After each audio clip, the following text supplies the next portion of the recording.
দেখুন কিভাবে ছড়িয়ে ছিটিয়ে পপকর্ন পড়ে রয়েছে, অর্থাৎ খাবার নিয়ে জল নিয়ে একেবারে এলাহি ব্যবস্থা ছিল এই গ্যালারির ভেতর। সরাসরি চলে যাবো আবির দত্ত, আমাদের প্রতিনিধি রয়েছেন আমাদের সঙ্গে। আবির, এ তো একেবারে অব্যবস্থার চূড়ান্ত নিদর্শন। দেখো একেবারে, এবং যে ছবি দেখা যাচ্ছে যে জলের বোতল, গতকাল থেকে আমরা দেখছি যে জলের বোতল উড়ে উড়ে পড়া থেকে পুরো ঘটনার সূত্রপাত। সেই জলের বোতল 150 টাকা, কোথাও 200 টাকায় বিক্রি হয়েছে।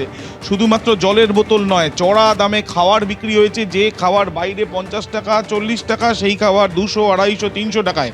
তরুণ কুমার বিশ্বাস আমার ক্যামেরা পার্সন দেখাচ্ছে স্টেডিয়ামের ভেতরে যেখানে গ্যালারি, সেখানে এই অবস্থা হয়ে রয়েছে। প্রচুর খাবারের প্যাকেট, ফুড প্যাকেট, এই যে প্যাকেটগুলো, এগুলো সম্পূর্ণ টেন্ডার নিয়ে এখানে বসানো হয়েছে। সাধারণ মানুষ ভোরবেলা কাক ভোরে শীতের সকালে তারা স্টেডিয়ামে এসেছিলেন মেসিকে এক ঝলক দেখবেন বলে, কিন্তু তারা কোনো খাবার নিয়ে আসতে পারেননি। যেহেতু ভোরবেলা এখানে খাবারের ব্যবস্থা এই জন্য রাখা হয়েছে যাতে চড়া দামে এগুলো বিক্রি করা যায়। সঙ্গে থাকো, সরাসরি শোনাবো রাজ্যপাল কি বলছেন।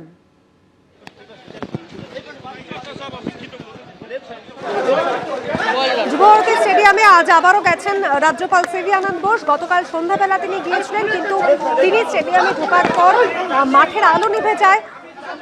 আজ ফের পরিদর্শনে এসেছেন রাজ্যপাল সিভি আনন্দ বোস।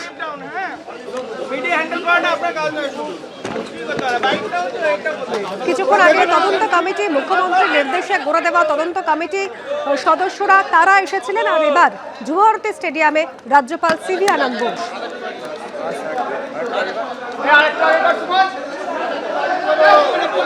গতকাল এসেছিলেন রাজ্যপাল সিভি আনন্দ বোস ঘটনা ঘটার সন্ধ্যাবেলাতে।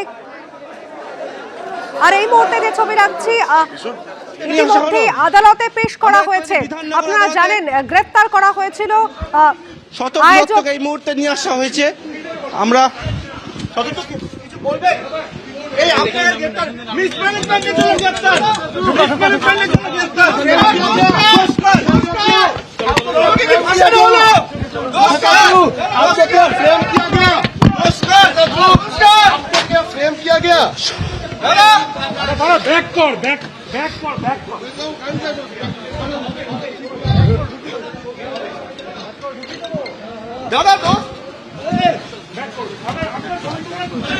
পার্থপ্রতিম ঘোষ আমাদের প্রতিনিধি রয়েছেন আমাদের সঙ্গে সরাসরি। পার্থপ্রতিম, বিধাননগর আদালতে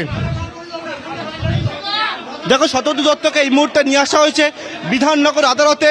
শতদ্রু দত্তকে নামানোর চেষ্টা করছে পুলিশ, কিন্তু একেবারে দেখতে পাচ্ছি মুখে একটি সাদা কাপড় জড়ানো অবস্থায় রয়েছে শতদ্রু দত্তকে, এবং এই মুহূর্তে পুলিশের গাড়ি থেকে নামানো হচ্ছে শতদ্রু দত্তকে বিধাননগর আদালতে।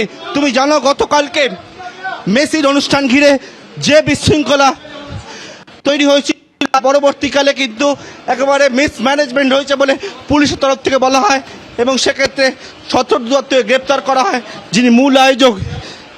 এবং এই মুহূর্তে বিধাননগর আদালতে নিয়ে আসা হয়েছে শতদ্রু দত্তকে।